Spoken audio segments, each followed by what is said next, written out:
नमस्कार दोस्तों, स्वागत है आपका आज के मुख्य समाचार में, जिसमें सबसे पहली और बड़ी खबर में आपको बताएंगे कि झारखंड में इस बार किसकी सरकार। ओपिनियन पोल ने उड़ाई बीजेपी की नींद। खबर में आगे जिक्र होगा कि 8 अक्टूबर नहीं 15 सितंबर को ही भाजपा का होगा गेम ओवर। हरियाणा से आई बीजेपी की टेंशन बढ़ाने वाली खबर। दोनों तिथि का क्या है रिश्ता, जरूर बताएंगे। तीसरी खबर में जिक्र होगा कि 100 बार जन लेकर भी शरद पवार की चाल नहीं समझ पाएंगे, फडणवीस से बोले संजय राउत। इसी के साथ आगे आपको बताएंगे कि बृजभूषण के बयानों पर भड़की विनेश फोगाट, बोली मेरे देश की जनता मेरे साथ खड़ी है, बीजेपी ने भी दी है चेतावनी। और इसी के साथ आगे जिक्र होगा कि नए तेवर और कलेवर में मैदान में उतर रही है कांग्रेस, खुद मौके पर पहुंच रहे प्रदेश अध्यक्ष। यहाँ दोस्तों इसी प्रकार की तमाम बड़ी खबरें आपके लिए लेके आए हैं, लेकिन उससे पहले आपसे निवेदन की कृपया करके वीडियो को लाइक और चैनल को सब्सक्राइब करके बेल आइकन दबाकर कमेंट में लिखिए जय हिंद। दोस्तों रुक करते हैं सबसे पहली और बड़ी खबर की तरफ। झारखंड में इस बार किसकी सरकार, ओपिनियन पोल के आंकड़े सामने। जी दोस्तों, झारखंड में इस साल के अंत में होने वाले विधानसभा चुनाव को लेकर राजनीतिक गतिविधियां शुरू हो गई हैं। झारखंड विधानसभा चुनाव में इस बार झारखंड मुक्ति मोर्चा और भाजपा में भले ही कांटे की टक्कर नजर आ रही हो, लेकिन वोट शेयर जिस प्रकार से लगातार जेएमएम के पक्ष में जाता दिखाई दे रहा है, उससे लग रहा है कि इंडिया अलायंस यहां पर बहुमत में आने के बाद दोबारा सरकार बनाने में कामयाब हो जाएगी। जी हां दोस्तों, आपको बता दें कि जहां एक तरफ हेमंत सोरेन को जेल जाने के बाद सहानुभूति मिली थी, लेकिन बीच में मामला खराब हुआ था जब चंपई सोरेन ने यहां पर जेएमएम का साथ छोड़ दिया था। लेकिन जिस प्रकार से चंपई सोरेन भाजपा के साथ जाकर के मिल गए हैं, उसके बाद कहीं ना कहीं फिर से यहां पर हेमंत सोरेन के पक्ष में लोगों का भरोसा बढ़ता नजर आ रहा है। और जिस प्रकार से इंडिया गठबंधन ने 2024 के लोकसभा चुनाव में अपना प्रदर्शन दिखाया है, उससे कहीं ना कहीं यहां पर झारखंड के विधानसभा चुनाव में भी इंडिया गठबंधन को फायदा हो सकता है। और 81 सीटों के आंकड़े अगर हम आपको बताएं तो 81 में से यहां पर 48 सीटें, जी हां दोस्तों 48 सीटें जेएमएम या फिर यूं कहिए कि इंडिया अलायंस के खाते में जाते नजर आ रही है और 48 सीटों में सरकार बनाना आसान हो जाएगा। तो दोस्तों यहां पर 48 सीटें जीतती नजर आ रही है जेएमएम। वहीं अगर बात की जाए भाजपा की, तो भाजपा को यहां पर 30 सीटों पर संतोष करना पड़ सकता है। झारखंड के विधानसभा चुनाव में चंपई सोरेन का फैक्टर कैसे काम करेगा, यह तो असली आंकड़ों में ही पता चलेगा, लेकिन यहां पर जबरदस्त रिस्क भाजपा ने भी लिया है और चंपई सोरेन के लिए भी यह देखने वाला होगा कि क्या निर्दलीय रहते वो ज्यादा फायदा ले पाते या फिर बीजेपी में मिलने के बाद उनको ज्यादा फायदा होगा। क्योंकि समर्थकों से पूछे तो यहां पर जो चंपई सोरेन के समर्थक हैं, उनको चंपई सोरेन पर पूरा भरोसा है, लेकिन चंपई सोरेन के भाजपा में जाने को लेकर यहां पर चंपई सोरेन के कई समर्थकों ने चुप्पी साध दी है। तो क्या ये साइलेंट वोटर अंदर ही अंदर भाजपा का खेल कर देंगे और क्या यहां पर फिर से हेमंत सोरेन मुख्यमंत्री बनकर झारखंड में दूसरी बार यहां पर इंडिया अलायंस की सरकार बन जाएगी? कमेंट में अपनी राय जरूर बताइए। वीडियो को लाइक नहीं किया तो लाइक जरूर कीजिएगा। रुक करते हैं अगली ब्रेकिंग न्यूज की तरफ। 8 अक्टूबर नहीं 15 सितंबर को ही भाजपा का होगा गेम ओवर। हरियाणा से आई बीजेपी की टेंशन बढ़ाने वाली खबर। जी हां दोस्तों, आपको बता दें कि यहां पर हरियाणा विधानसभा चुनाव से पहले हरियाणा बीजेपी के लिए बुरी खबर आई है। मतदान से पहले किसान एक बार फिर केंद्र की भाजपा सरकार के खिलाफ बड़ा आंदोलन करने जा रहे हैं। सोनीपत में संयुक्त किसान मोर्चा, गैर राजनीतिक दल के किसान नेताओं और कार्यकर्ताओं की बैठक हुई और 15 सितंबर को जींद के उचाना कला किसानों ने महापंचायत बुलाई है। किसान नेता अभिमन्यु कोहाड़ ने हरियाणा बीजेपी सरकार को चेतावनी देते हुए कहा कि विधानसभा चुनाव में बीजेपी का जोरदार विरोध किया जाएगा। किसान संगठन किसी भी पार्टी के लिए वोटों की अपील नहीं करेंगे। किसान नेता अभिमन्यु कोहाड़ ने कहा कि महापंचायत में देश भर से किसान नेता जुटेंगे। उन्होंने कहा कि आंदोलन में शहीद हुए किसानों का बदला वोट की चोट से होगा। विधानसभा चुनाव में बीजेपी का जोरदार विरोध किया जाएगा और किसान संगठन किसी भी पार्टी के लिए वोटों की अपील नहीं करेंगे। रुक करते हैं अगली ब्रेकिंग न्यूज की तरफ। 100 बार जन लेकर भी शरद पवार की चाल नहीं समझ पाएंगे, फडणवीस से बोले संजय राउत। जी हां दोस्तों, शिवसेना नेता और राज्यसभा सांसद संजय राउत ने महाराष्ट्र के उप मुख्यमंत्री देवेंद्र फडणवीस पर निशाना साधा है। फडणवीस की आलोचना करते हुए राउत ने कहा कि अगर फडणवीस 100 बार जन भी ले लें तो भी वो ये नहीं समझ पाएंगे कि NCP SP supremo Sharad Pawar के दिमाग में क्या चल रहा है।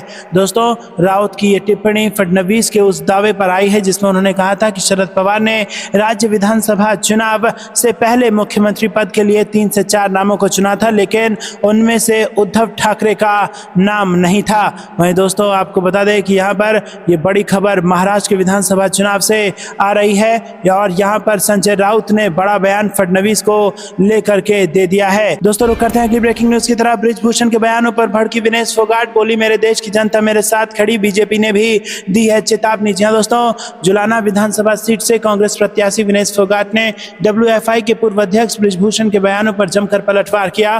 कांग्रेस में शामिल होने के बाद से बृजभूषण सिंह लगातार विनेश फोगाट पर हमला बोल रहे थे और पलटवार कर विनेश फोगाट ने कहा कि वो पूरा देश ही नहीं, देश की जनता मेरे साथ है और आगे भी महिलाओं के लिए वो लड़ती रहेंगी। उधर बीजेपी ने भी बृजभूषण को विनेश और बजरंग पुनिया के खिलाफ किसी भी बयानबाजी से बचने को कहा है। दरअसल बृजभूषण सिंह ने विनेश को लेकर दावा किया था कि वो चीटिंग करके ओलंपिक के फाइनल में पहुंची थी और इसी कारण से वो मेडल नहीं जीत सकी। इससे पहले भी उन्होंने हमला बोला था कि ये आंदोलन राजनीति से प्रेरित था और साथ ही कई अन्य आरोप भी लगाए थे। बजरंग पुनिया ने इन बयानों पर पलटवार किया था, लेकिन आज विनेश फोगाट ने भी बृजभूषण के बयानों पर तीखी प्रतिक्रिया दी। उन्होंने कहा कि आज देश की जनता मेरे साथ है, उनके आशीर्वाद के कारण मैंने कुश्ती में मैच जीते हैं। उन्होंने बृजभूषण सिंह को लेकर कहा कि उन जैसे लोगों के बयान मेरे लिए महत्व नहीं रखते। विनेश फोगाट ने जुलाना में रोड शो किया और उन्होंने प्रचार अभियान की शुरुआत अपनी ससुराल बक्ता गांव से की। उन्होंने सुबह पूजा अर्चना के बाद बुजुर्गों का आशीर्वाद लिया और उनके चुनाव प्रचार में लोगों की अच्छी खासी संख्या में भीड़ नजर आई। रुक करते हैं ब्रेकिंग न्यूज की तरफ। नए तेवर और कलेवर के साथ मैदान में उतर रही है कांग्रेस, खुद मौके पर पहुंच रहे हैं प्रदेश अध्यक्ष। जी हां दोस्तों, उत्तर प्रदेश की सियासत में कांग्रेस अब नए तेवर और कलेवर में नजर आ रही है। विधायक संख्या कम होने के बाद भी पार्टी जनता के बीच विपक्ष की भूमिका निभाने को बेताब है। हिरासत में मौत का मामला हो या बीमारी से बच्चों की मौत, बाढ़ पीड़ित हो या भेड़िए का आतंक, इन सभी मामलों में कांग्रेस अध्यक्ष अजय राय और उनकी टीम मौके पर पहुंची। इन मुद्दों को उठाते हुए जनता के बीच अपनी पैठ बढ़ाने का प्रयास किया। कांग्रेस की यह कवायद वोट बैंक में तब्दील होगी या नहीं, ये तो वक्त बताएगा। लोकसभा चुनाव के बाद कांग्रेस त्रिस्तरीय रणनीति पर कार्य कर रही है, जनहित के मुद्दों को लेकर सड़क पर उतर रही है। जालौन में हिरासत में किसान की मौत, कानपुर में पुलिस उत्पीड़न, बाढ़ पीड़ितों और भेड़ियों के आतंक से परेशान लोगों के बीच कांग्रेस प्रदेश अध्यक्ष अजय राय मौके पर पहुंचे। रुक करते हैं अगली ब्रेकिंग न्यूज की तरफ। मणिपुर में हो रहे हमले और गृह मंत्री उड़ा रहे संजय राउत का अमित शाह पर तंज। जी हां दोस्तों, आपको बता दें कि महाराष्ट्र में विधानसभा चुनाव 2024 से पहले पूर्व सीएम उद्धव ठाकरे का नेतृत्व वाली शिवसेना के सीनियर नेता संजय राउत ने केंद्रीय गृह मंत्री अमित शाह को घेरा। रविवार को प्रेस कॉन्फ्रेंस के दौरान उन्होंने तंज कसते हुए कहा कि नॉर्थ ईस्ट के मणिपुर में हमले हो रहे हैं और महिलाओं के साथ अत्याचार की वारदातों को अंजाम दिया जा रहा है, जबकि गृह मंत्री मुंबई में मजे उड़ाने वाले हैं। संजय राउत आगे बोले कि ये लोग कुछ भी कर सकते हैं, ये लाल बाग के राजा को गुजरात लेकर जा सकते हैं, हो सकता है इसके लिए ये प्रस्ताव भी दे दें। व्यापारी लोग हैं, मैं आपको बता रहा हूं और बहुत ही सोच समझ कर बोल रहा हूं। ये खुद को महाराष्ट्र के दुश्मन मानते हैं। बहुत से ऐसे राज्य हैं जो ये लूटना चाहते हैं। बीजेपी के लोगों और गृह मंत्री अमित शाह का ये काम है। गृह मंत्री होने के कारण लॉ एंड ऑर्डर मेंटेन करना ये उनका काम नहीं है। उनका काम है पार्टी तोड़ो, पार्टी फोड़ो, न्यायालय के ऊपर और चुनाव आयोग के ऊपर दबाव लाओ। यही काम देश के गृह मंत्री कर रहे हैं और इतिहास में उनका नाम याद रहेगा कि इस प्रकार का गृह मंत्री देश में हुआ था। ऐसा बयान संजय राउत ने दिया। शिवसेना नेता ने अमित शाह के मुंबई पहुंचने को लेकर कहा कि उन्हें मणिपुर जाना चाहिए। वो बोले मणिपुर में हमला हो रहा है, मणिपुर में आज भी महिलाओं के ऊपर अत्याचार हो रहा है और देश के गृह मंत्री मुंबई में आकर मजे उड़ा रहे हैं। मणिपुर में जाओ, आप जम्मू कश्मीर में जाइए, मुंबई में क्या है आपका काम, मणिपुर में जाने की हिम्मत दिखाइए। दरअसल केंद्रीय गृह मंत्री अमित शाह रविवार को चुनावी राज्य महाराष्ट्र की राजधानी मुंबई पहुंच रहे हैं। गणेश चतुर्थी के जश्न के बीच वो वहां लालबाग के राजा के आगे मत्था टेकेंगे, जिसके बाद वो बप्पा के दर्शन के लिए उप मुख्यमंत्री देवेंद्र फडणवीस और मुख्यमंत्री एकनाथ शिंदे के घर जाएंगे। रुक करते हैं अगली ब्रेकिंग न्यूज की तरफ। विदेश में अक्सर मोदी सरकार पर हमला करने वाले राहुल गांधी का अमेरिका पहुंचते ही आया बड़ा बयान। जी हां दोस्तों, कांग्रेस नेता राहुल गांधी 3 दिवसीय यात्रा पर अमेरिका पहुंच गए। इस दौरान सैम पित्रोदा समेत अन्य कांग्रेस नेताओं और समर्थकों ने वहां उनका स्वागत किया। विदेश में अक्सर मोदी सरकार पर हमला करने वाले राहुल गांधी का अमेरिका पहुंचने के बाद एक बड़ा बयान सामने आया है। इस बार उन्होंने दोनों देशों के रिश्तों पर अपना पहला वक्तव्य दिया। राहुल गांधी ने कहा कि भारत और अमेरिका के बीच संबंधों को और मजबूत करने के लिए सार्थक एवं गहन बातचीत करेंगे। लोकसभा में नेता प्रतिपक्ष राहुल गांधी ने फेसबुक पर एक पोस्ट में कहा कि अमेरिका के टेक्सास प्रांत के डलास में भारतीय प्रवासियों और इंडियन ओवरसीज कांग्रेस के सदस्यों ने गर्मजोशी से मेरा स्वागत किया, जिससे मैं वास्तव में बहुत प्रसन्न हूं। अमेरिका आगमन की कुछ तस्वीरें साझा करते हुए राहुल गांधी ने कहा कि मैं इस यात्रा के दौरान सार्थक चर्चाओं और गहन बातचीत में शामिल होने के लिए उत्सुक हूं, जिससे दोनों देशों के बीच संबंध और मजबूत होंगे। वहीं कांग्रेस पार्टी ने एक्स पर एक पोस्ट में कहा कि राहुल का डलास फोर्ट वर्थ अंतर्राष्ट्रीय हवाई अड्डे पर गर्मजोशी और उत्साह से स्वागत किया गया। इंडियन ओवरसीज कांग्रेस के अध्यक्ष सैम पित्रोदा ने पिछले हफ्ते कहा था कि राहुल अमेरिका की आधिकारिक यात्रा पर नहीं आ रहे हैं, लेकिन इस दौरान उन्हें कैपिटल हिल में विभिन्न लोगों से व्यक्तिगत तौर पर बातचीत करने का मौका मिलेगा। पित्रोदा ने कहा था कि राहुल गांधी राष्ट्रीय प्रेस क्लब में पत्रकारों के साथ बातचीत करेंगे, वो थिंक टैंक के लोगों से मिलेंगे और जॉर्ज टाउन विश्वविद्यालय में लोगों से मुखातिब होंगे, जिसका वॉशिंगटन में भी उतना ही महत्व है। राहुल 8 से 10 सितंबर तक अमेरिका की यात्रा पर हैं और ये लोकसभा में नेता प्रतिपक्ष का पद संभालने के बाद उनकी पहली अमेरिकी यात्रा है। इस दौरान वो जॉर्ज टाउन विश्वविद्यालय और टेक्सास यूनिवर्सिटी में लोगों के साथ संवाद करने के साथ ही वॉशिंगटन और डलास में कई महत्वपूर्ण बैठक करेंगे। दोस्तों, आपको क्या कुछ लगता है कमेंट में जरूर बताइए। वीडियो को लाइक नहीं किया तो लाइक जरूर कीजिएगा। रुक करते हैं अगली ब्रेकिंग न्यूज की तरफ। हरियाणा चुनाव में बीजेपी की टेंशन बढ़ाने की तैयारी में किसान और बड़ा ऐलान किसानों ने कर दिया है। जी हां दोस्तों, हरियाणा विधानसभा चुनाव में किसान संगठन बीजेपी के सामने मुश्किलें खड़ी कर सकते हैं। सोनीपत में संयुक्त किसान मोर्चा गैर राजनीतिक दल के किसान नेताओं और कार्यकर्ताओं की बैठक हुई। 15 सितंबर को जींद के उचाना कला किसानों ने महापंचायत बुलाई है। किसान नेता अभिमन्यु कोहाड़ ने बीजेपी सरकार को चेतावनी दी है। उन्होंने कहा कि विधानसभा चुनाव में बीजेपी का जोरदार विरोध किया जाएगा। किसान संगठन किसी भी पार्टी के लिए वोटों की अपील नहीं करेंगे। उन्होंने आगे कहा कि हरियाणा से बीजेपी को साफ करने का काम करेंगे। किसान महापंचायत में देश भर से बड़े किसान नेता जुटेंगे। किसानों पर हुए लाठीचार्ज और किसान आंदोलन में शहीद हुए किसानों का बदला वोट की चोट से होगा। अभिमन्यु कोहाड़ ने पहलवान विनेश फोगाट और बजरंग पुनिया के राजनीतिक शुरुआत को लेकर भी अपनी प्रतिक्रिया दी और कहा कि देश के स्टार पहलवानों को नई शुरुआत पर बहुत बहुत बधाई। दोनों ने हमारे आंदोलन में जो सहयोग किया उसे भुलाने वाले नहीं हैं। हम गैर राजनीतिक दल के नेता उनके लिए वोट की अपील नहीं करेंगे।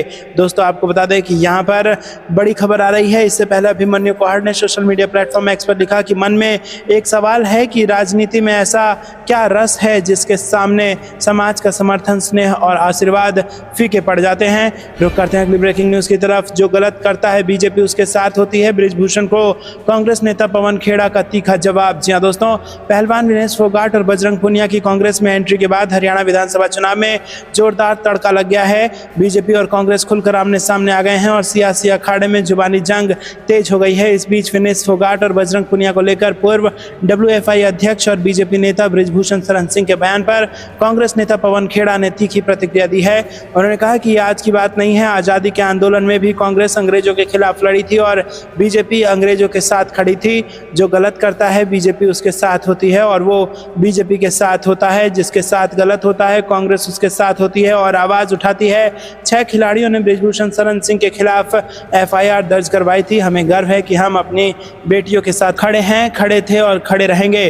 दोस्तों, पहलवान विनेश फोगाट और बजरंग पुनिया के कांग्रेस में शामिल होने पर पूर्व WFI अध्यक्ष और बीजेपी नेता बृजभूषण शरण सिंह ने कहा कि 18 जनवरी 2023 में जब जंतर मंतर पर धरना शुरू हुआ था तो मैंने पहले ही दिन कह दिया था कि ये खिलाड़ियों का आंदोलन नहीं है, इसके पीछे कांग्रेस है। रुक करते हैं अगली ब्रेकिंग न्यूज की तरफ। अग्निपथ योजना को लेकर बड़ी खबर। चुनाव के चक्कर में यू टर्न गवर्नमेंट बनती जा रही है शायद मोदी सरकार। जी हां दोस्तों, आपको बता दें कि लोकसभा चुनाव 2024 के बाद प्रधानमंत्री नरेंद्र मोदी के नेतृत्व वाली केंद्र में NDA की सरकार को कुछ यू टर्न लेने पड़े हैं। अब इसी कड़ी में केंद्र एक और बड़ी स्कीम में फेरबदल को लेकर गहरा विचार विमर्श कर रही है। जी हां दोस्तों, आपको बता दें कि यहाँ पर 3 राज्यों और एक केंद्र शासित प्रदेश जम्मू कश्मीर में विधानसभा चुनाव से पहले NDA सरकार सेना भर्ती से जुड़ी अग्निपथ योजना को लेकर मंथन में जुटी हुई है।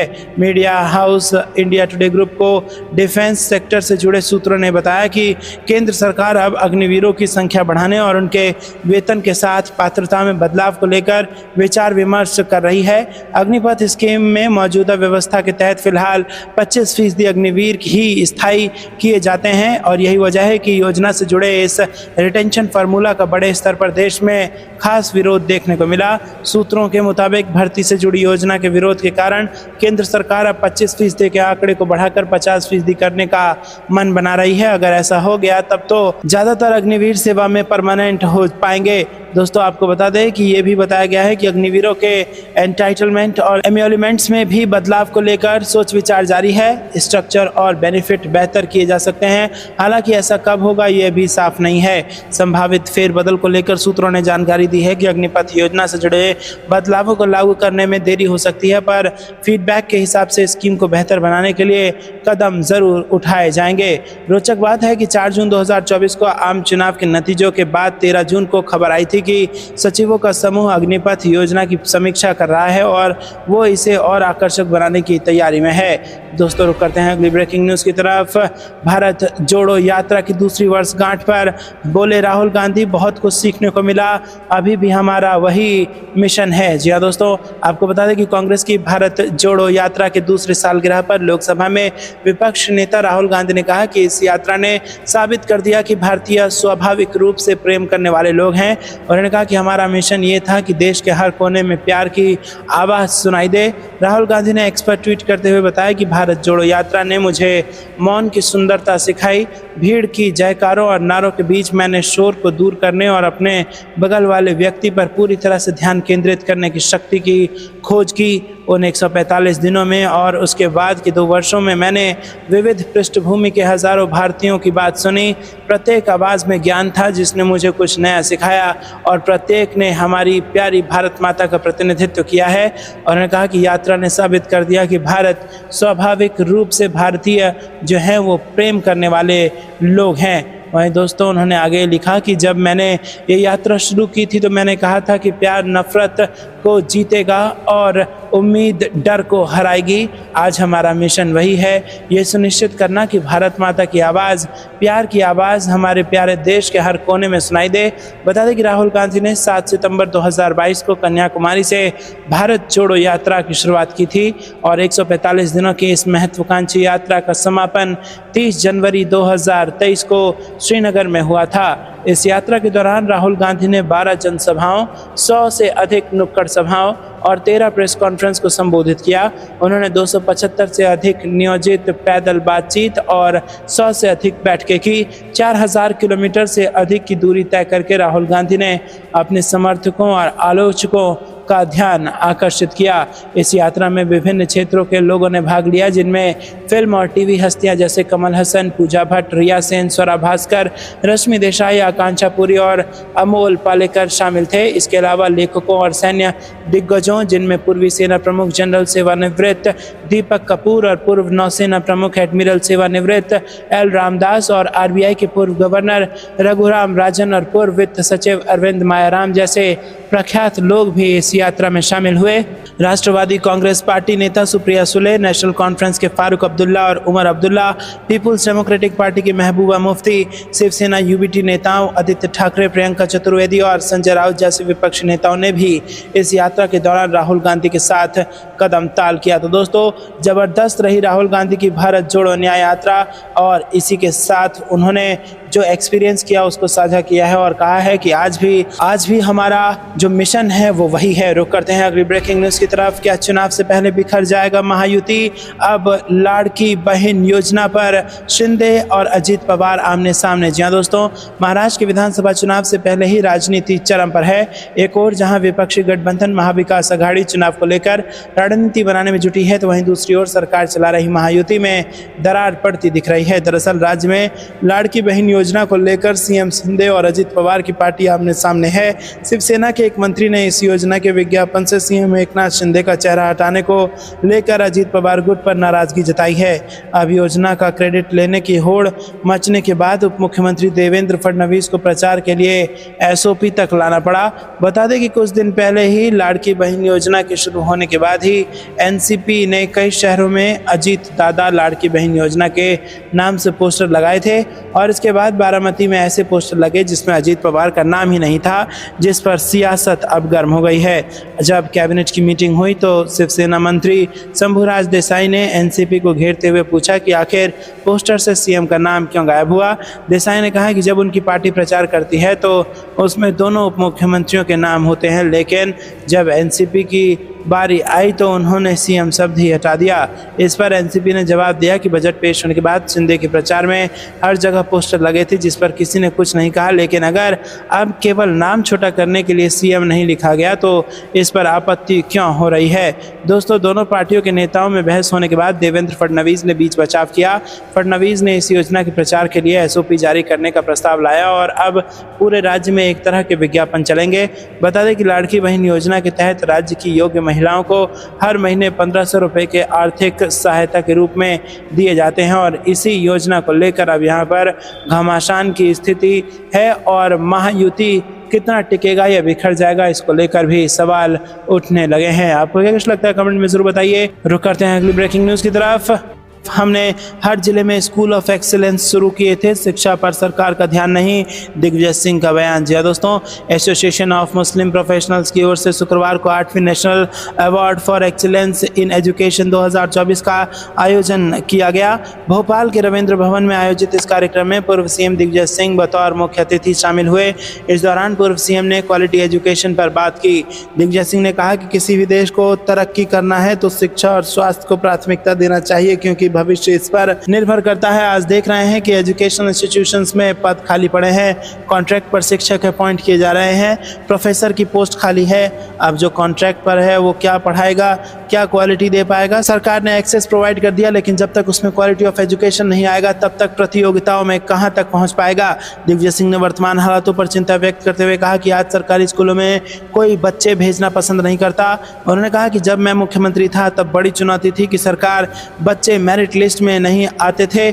हमने कहा कि हर जिले में एक विद्यालय को स्कूल ऑफ एक्सीलेंस के तौर पर शुरू करेंगे और उसमें कलेक्टर को अध्यक्ष बनाकर डिसेंट्रलाइज कर दिया था। कहा कि वहां सबसे बेहतरीन टीचर को पोस्ट करिए, उसमें छात्र छात्राओं का सिलेक्शन भी उसी हिसाब से होना चाहिए। 2-3 साल बाद ही कई बोर्ड की मेरिट लिस्ट में आने लगे, तब से विद्वान कॉन्ट्रैक्ट प्रोफेसर के रूप में काम कर रहे हैं।